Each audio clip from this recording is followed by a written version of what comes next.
Jean-Noël laisse ouvert totalement le champ de la responsabilité de l'homme dans la situation, en refusant bien sûr la facilité que serait de se replier sur, je dirais, une position un peu frileuse et qui mettrait de côté les talents avec lesquels nous avons été créés pour faire vivre notre monde. Et c'est pour cela que la question que je vais essayer d'éclairer avec un regard théologique est la question de savoir, dans cette situation, comment peut-on poser le problème de la responsabilité de l'homme face à la création. Et pour éclairer la question, eh bien, je vais partir bien sûr de l'héritage que nous laisse la tradition chrétienne et que j'ai résumé en 3 idées. La première, c'est l'idée de la dignité de l'homme dans la création, sa place éminente. Je citerai simplement le psaume 8. « Qu'est-ce que l'homme pour que tu penses à lui, le fils d'un homme, pour que tu en prennes souci. Tu l'as voulu un peu moindre qu'un Dieu, le couronnant de gloire et d'honneur, etc. » L'homme, créature éminente, placée au sommet de la création. Mais cette créature est aussi porteuse d'une vocation particulière. Et je continue la lecture du psaume 8. « Tu l'établis sur les œuvres de tes mains, tu mets toutes choses à ses pieds, les troupeaux de bœufs, de brebis, etc. » Vous connaissez. Ce n'est finalement qu'une reprise du texte de la Genèse, du premier chapitre, qui confirme cette mission bien particulière de l'homme au sein de la création. Il est placé au-dessus par Dieu, qui lui donne la domination sur tout l'univers créé, domination qu'il ne s'est d'ailleurs pas gêné d'utiliser à son profit, avec les conséquences que l'on connaît et que Jean-Noël nous a rapidement décrites. C'est ce qui explique l'accusation faite à l'héritage biblique, à l'héritage judéo-chrétien, d'être responsable en grande partie de la crise écologique, accusation portée par un certain nombre de tenants d'une écologie plus radicale. C'est pourquoi il ne faut pas oublier le 3e héritage de notre tradition, qui est l'affirmation de la pleine solidarité entre l'homme et la création. Quand je parle de création, il s'agit de la création non humaine. Et là, je citerai l'Épître aux Romains. La création tout entière souffre dans les douleurs de l'enfantement. Alors, partant de ce bref rappel, eh bien, je vous propose de réfléchir à 2 questions. La première, mais finalement, comment peut-on aujourd'hui penser, dans le contexte nouveau créé par la crise écologique, la place de l'homme au sein de la création? Et à partir de là, eh bien, comment articuler les relations de l'humanité avec ce que j'appellerais de façon commode la nature. Premier point, donc autour de cette place de l'homme au sein de la création, vous connaissez cette expression qui nous vient du texte de la Genèse, l'homme a été créé à l'image et à la ressemblance de Dieu, et pour l'illustrer, j'ai pris cette célèbre fresque de Michel-Ange qui est presque une caricature de ce que nous voudrions en quelque sorte dénoncer, puisque on a une vision très anthropocentrée de la création. J'y reviendrai. C'est pourquoi il faut interroger un concept théologique qui est le concept d'imago Dei, d'homme, image de Dieu. Ce concept, on peut le comprendre de 2 façons. Une première façon, qui est une conception que je qualifie de substantialiste. Le fait que l'homme soit image de Dieu serait en quelque sorte une part de la nature humaine. Alors historiquement, cette conception est dominante. Elle part de la recherche de caractéristiques communes entre la créature humaine et son créateur. et de caractéristiques communes à l'ensemble de l'espèce humaine. Elle consisterait donc à considérer que l'imago Dei, l'image de Dieu, serait quelque chose d'inhérent à l'Homo sapiens. L'espèce humaine, et elle seule, posséderait certaines caractéristiques ou qualités qui la rendent semblable à l'être divin et qui font donc partie de sa nature et qui distinguent l'homme du reste de la création. Alors quoi? Bien sûr, on ne va pas comme Michel-Ange rechercher une ressemblance physique avec Dieu, mais on va rechercher cette ressemblance du côté des caractéristiques spirituelles de l'espèce humaine, étant bien entendu que toutes les autres créatures sont considérées a priori comme incapables d'une quelconque forme que soit de spiritualité. Alors toute la tradition chrétienne, depuis les pères de l'Église jusqu'à saint Thomas d'Aquin, conçoit cette imago Dei comme le pouvoir de la raison de l'homme, la rationalité. Et cette rationalité serait une rationalité en quelque sorte blessée par la chute qui a cassé l'image et brisé la ressemblance.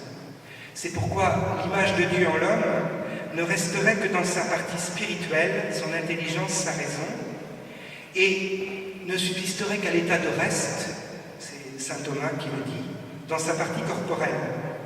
On est là bien sûr dans une conception très aristotélicienne de la créature humaine, avec une séparation entre l'âme, l'esprit et le corps, et une survalorisation de l'élément spirituel au détriment de l'élément plus corporel, plus créaturel. Dans notre façon de fonctionner, notamment en Occident, nous sommes très marqués par cette conception. À cette capacité de rationalité, la tradition chrétienne rajoute la capacité de vouloir, raison et volonté,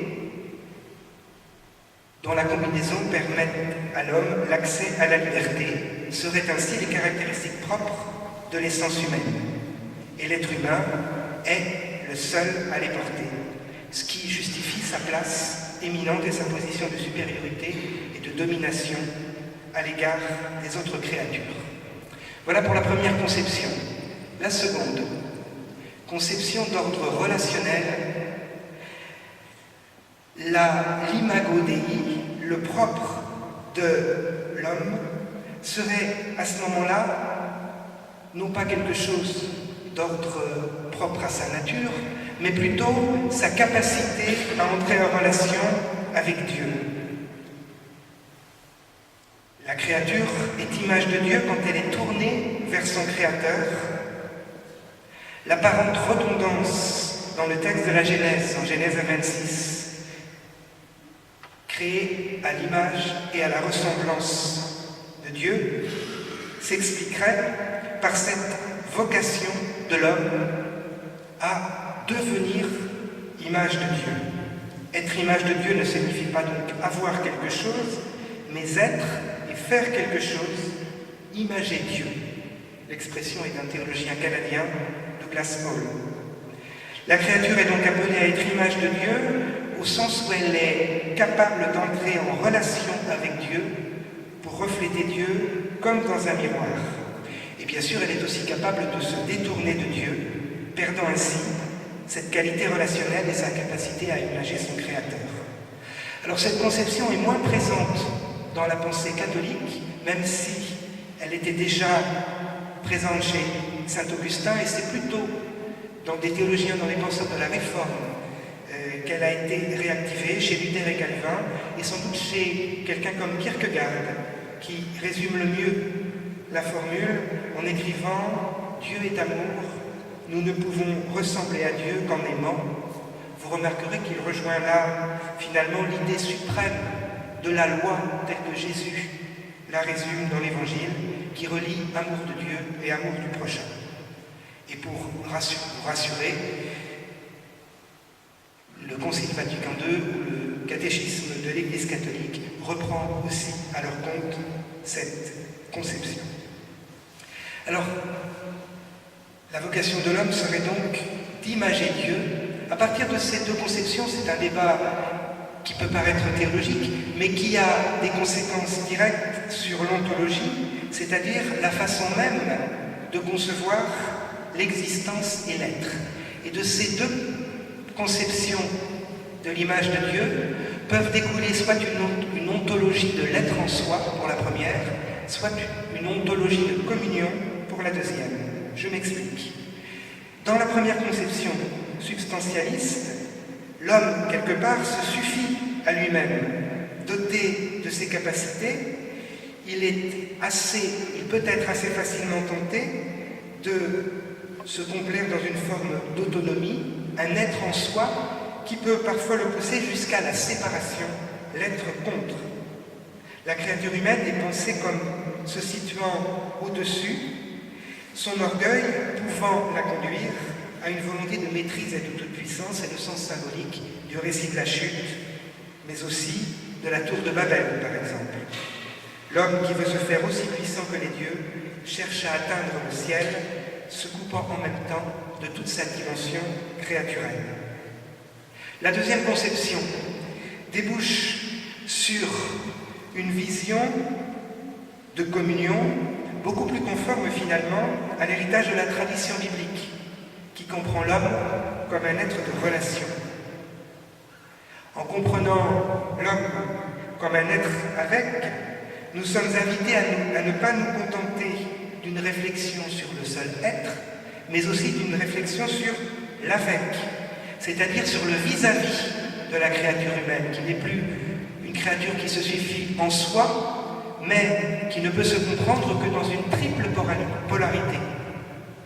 Une vision ou un vis-à-vis ou une communion avec Dieu, avec son prochain et avec la nature. Ce qui nous conduit à la deuxième partie de ma présentation. À partir de cette réflexion sur image et ressemblance, qu'est-ce que ça peut nous dire de la place de l'homme par rapport à la nature, dans la création? Et c'est une invitation à passer d'une position de domination à une position, c'est le terme qu'utilisent les théologiens actuellement, une position d'intendance à l'égard de la création. Une autre façon de le dire, c'est une invitation à se déplacer du premier récit de la Genèse, multiplié et dominé, au second récit de la création, cultivé. Alors, je vais développer cette partie autour de 4 petites idées. La première, l'idée donc de la vocation spécifique de l'homme, une vocation qui serait une vocation non pas statique, mais une vocation dynamique. Image de Dieu, l'homme est appelé à refléter au cœur de la création l'amour de Dieu, à imager Dieu. Cette vocation n'est donc pas une dotation acquise et statique, mais bien une vocation en devenir. Image de Dieu, nous le sommes, mais nous avons à le devenir sans cesse davantage, en conformant notre vie à l'amour de Dieu au cœur de la création. La position de la créature humaine devient alors bien spécifique. La créature humaine devient le point de convergence entre Dieu et le reste de la création. Il fait le lien. Sa vocation profonde est d'abord, au sein de la création, de refléter la gloire du Créateur, non pas pour s'en glorifier lui-même, mais pour prêter sa voix au reste de la création, pour chanter la louange de Dieu. L'homme aurait ainsi un rôle spécifiquement liturgique au sein de la création. Deuxième idée, puisque l'homme est point de convergence et a bien une mission spécifique au cœur de la création, que nous exprimons par cette position de domination, il ne s'agit pas de la nier, comment allons-nous exercer cette position de domination? Comment allons-nous exercer cette seigneurie? Eh bien, la seule réponse que l'on puisse accepter en chrétien, c'est d'exercer la Seigneurie à l'image même du Christ. Relisons par exemple l'hymne aux Philippiens, le lavement des pieds, ou plus généralement cette situation, cette position d'être avec, de serviteur qu'adopte constamment le Christ. Il nous faut donc nous-mêmes, dans nos relations avec la création, et là pour une fois je dis création humaine et non humaine, imiter le Christ dans nos rapports, imiter cette position de serviteur, d'être avec. C'est donc finalement toute notre christologie qu'il faudrait que nous revisitions au regard de la crise écologique. C'est à partir d'une juste compréhension de la pleine humanité et de la pleine divinité du Christ, en sortant d'une vision qui a trop longtemps été marquée par une vision impériale d'exercer la seigneurie. Je pense à toute une représentation du Christ glorieux qui marque notre histoire, notre iconographie.